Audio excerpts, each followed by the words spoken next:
We start further north in Green Bay, where the NFL draft is just months away now, and safety is a top priority. One local organization is working to combat human and sex trafficking in the area. Your Green Bay neighborhood reporter, Andrew Amuzu, has more on what they're asking from law enforcement. Andrew? Nina, Green Bay police say that working to stop human and sex trafficking is part of everyday operation. But with hundreds of thousands expected here for the NFL draft, a local organization sees a greater need for prevention and is asking Brown County for financial contribution.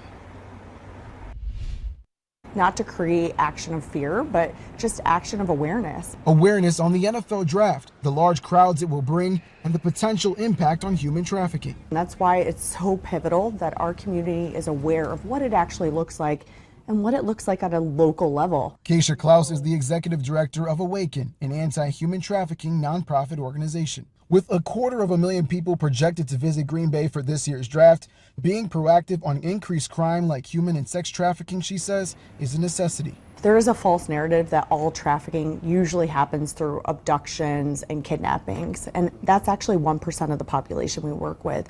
Most of it comes through grooming through relationship. Klaus says the organization is requesting $20,000 from the county to combat trafficking, half of which will go towards emergency services. The other $10,000 will be for preventative efforts. We're aware of it. We have the tools internally and with our community partners to handle it.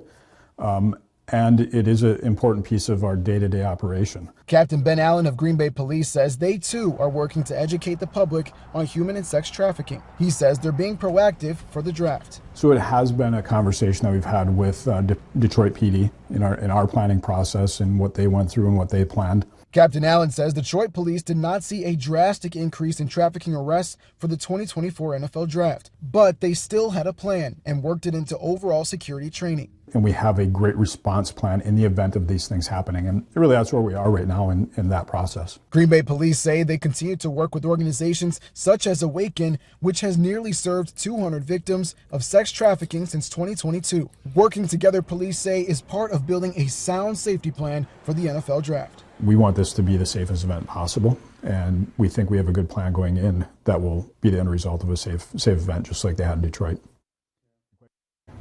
The $20,000 request has passed its first step. Next up, a potential approval at the county's board meeting on January 15th. Nina? This is such an important issue, Andrew. How can the community be aware and help in this effort to stay proactive during the draft?